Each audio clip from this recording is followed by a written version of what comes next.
അല്ലേ? ഈ സംഘടനകളുടെ നിലപാടുകളാണ് നമ്മൾ ചർച്ച ചെയ്യുന്നത്. അവരെല്ലാവരും എൽ ഡി എഫിനൊപ്പമാണെന്ന്. പക്ഷേ സതീശിനെടുത്ത നിലപാട് നോക്കി, ഓരോ സംഘടനയ്ക്കും അവരുടേതായ നിലപാടെടുക്കാം. അതേസമയം അവരെ വ്യക്തികളെ തള്ളിപ്പറയുന്നില്ല അദ്ദേഹം.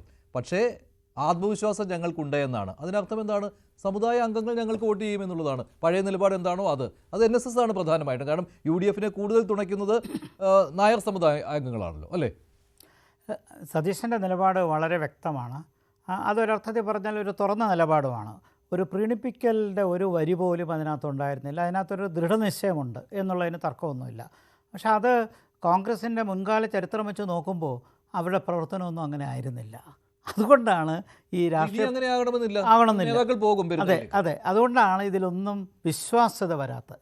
ഞാനിന്ന് ഈ ചർച്ചയ്ക്ക് വരുന്നതിന് മുമ്പ് തൊട്ട് മുമ്പ് ചാനലിൽ നോക്കിയപ്പോൾ CPMൻ്റെ സെക്രട്ടറി പറഞ്ഞൊരു കാര്യം അവിടെ താഴെ കാണിക്കുന്നുണ്ട്, എഴുതി കാണിക്കുന്നുണ്ട്. യുവതീ പ്രവേശനം അടഞ്ഞ അധ്യായമല്ല. ഇന്ന് പറഞ്ഞ കാര്യം, ഇന്ന് വൈകുന്നേരം പറഞ്ഞ കാര്യമാണ് ഞാനീ പറയുന്നത്. അപ്പോൾ കഴിഞ്ഞ അധ്യായമാണെന്നാണ് അദ്ദേഹം പറയുന്നത്.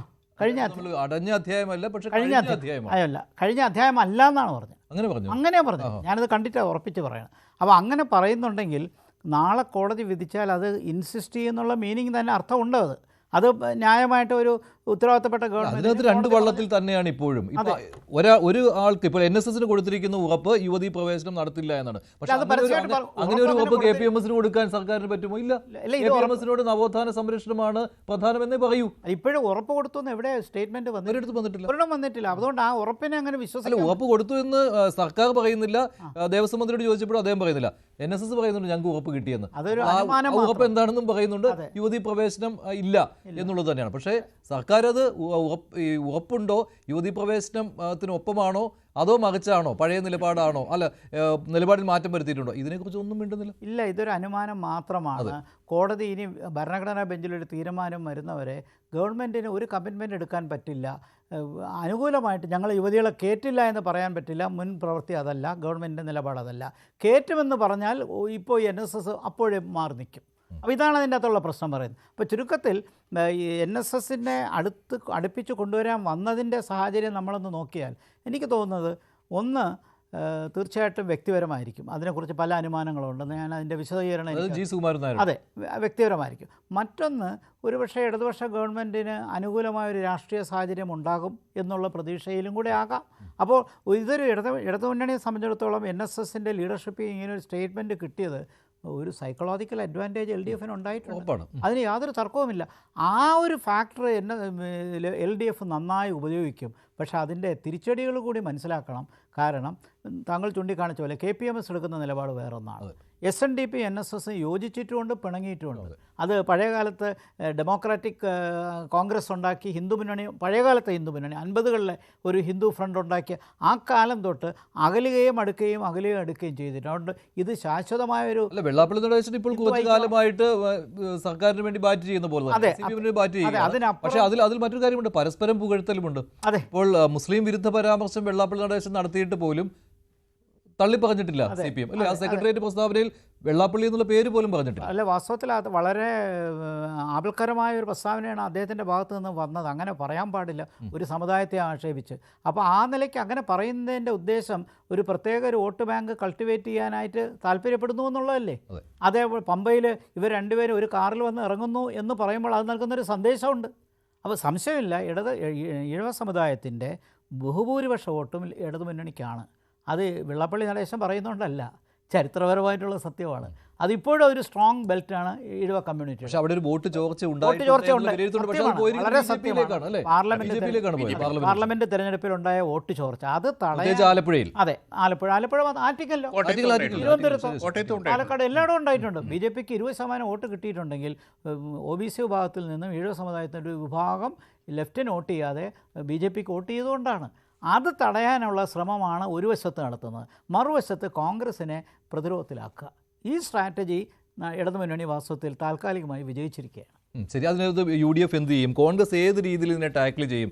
ശ്രീ ജേക്കബ് ജോർജ്, കാരണം പെരുന്നയുമായിട്ട് മോശം ബന്ധമാണ് കോൺഗ്രസിൽ നിന്നും പറയാൻ പറ്റില്ല. കാരണം പെരുന്നയുമായി അടുത്ത ആത്മബന്ധം സൂക്ഷിക്കുന്ന നേതാക്കൾ കോൺഗ്രസിലുണ്ട്. അവരെ ഫ്രണ്ട് ലൈനിലേക്ക് ഇറക്കുക എന്നുള്ളതാണോ? അല്ല, വേറൊരു കാര്യം കൊണ്ട് സതീശൻ വിരുദ്ധതയുണ്ട് പെരുന്നയ്ക്ക്. ഉണ്ട്. സതീശൻ വിരുദ്ധതയുണ്ട്, വെള്ളാപ്പള്ളിക്കുണ്ട്. പക്ഷേ ഈ വിരുദ്ധതയൊക്കെ ഉണ്ടായിട്ടും സതീശൻ പിടിച്ചു നിന്നില്ലേ? സതീശൻ ഇത്രയും കാലം വളർന്നു വന്നില്ലേ, ജയിച്ചു വന്നില്ലേ? ഇന്നത്തെ നിലപാടൊക്കെ കണ്ടോ, എത്ര സ്ട്രോങ് ആണ് അദ്ദേഹത്തിന്റെ നിലപാട്. വെള്ളാപ്പള്ളി നടേശൻ വളരെ വ്യക്തിപരമായിട്ട് സതീശനെതിരെ കാമ്പയിൻ നടത്തിയിട്ടും സതീശൻ പറവൂരിൽ ജയിച്ചു മഞ്ജുഷേ. അത് നല്ല രീതിയിൽ ജയിച്ചു, അത് ജയിച്ചുകൊണ്ടേയിരുന്നു. അത് വെള്ളാപ്പള്ളിയുടെ അല്ല, അത് വെള്ളാപ്പള്ളിയുടെ കാര്യമായി വെള്ളാപ്പള്ളി തോൽപ്പിക്കും എന്ന് പറയുന്ന ആളുകൾ പലപ്പോഴും ജയിക്കും. അതെ, അതാണ് വെള്ളാപ്പള്ളിയുടെ ഒരു പ്രത്യേകത. ഞാൻ പറയട്ടെ, ഇവിടെ സതീശൻ എടുക്കുന്ന തീരുമാനം അത് കേരള സമൂഹം ഉറ്റുനോക്കിക്കൊണ്ടിരിക്കുകയാണ്, നായർ സമുദായവും നോക്കിക്കൊണ്ടിരിക്കുകയാണ്. അതിന് സതീശൻ വളരെ ശക്തമായിട്ട് നിന്നാൽ മതി, അതേ നിൽക്കാൻ സാധ്യതയുള്ളൂ. കാരണം ഇനിയിപ്പോൾ പെരുന്നയുടെ അവിടെ പോയി അതിൻ്റെ തറവാട്ടിൽ പോയി കാത്തു കിട്ടിക്കിടന്ന് സുകുമാരൻ നായരെ കണ്ട അയ്യോ എന്നൊന്നും പറഞ്ഞിട്ട് കാര്യമില്ല. ധൈര്യമായിട്ടൊരു നിലപാടെടുക്കുക കേരള സമൂഹത്തിന് മുമ്പിൽ. അതാണ് സതീശന് പറ്റും, പക്ഷേ മറ്റു നേതാക്കൾക്ക് പറ്റുമോ? പറ്റണം. തോന്നുന്നില്ല. എനിക്ക് തോന്നുന്നു ഹൈക്കമാൻഡ് തന്നെ വരും എന്നുള്ളത്. അല്ല, അത് പറഞ്ഞപ്പോൾ വളരെ സത്യമാണ്. ഈ പറഞ്ഞ പോയിന്റിന് റെലവൻസ് ഉണ്ട്. ഒരു സെക്യുലർ സ്പേസ് കേരള രാഷ്ട്രീയത്തിൽ ഇന്നും ഉണ്ട്, അത് നശിച്ചിട്ടില്ല. പക്ഷെ അത് കൊണ്ടുപോകാൻ ഏറ്റവും ഇന്നത്തെ സാഹചര്യത്തിൽ പറ്റുന്നത് സതീശന് മാത്രമാണ്.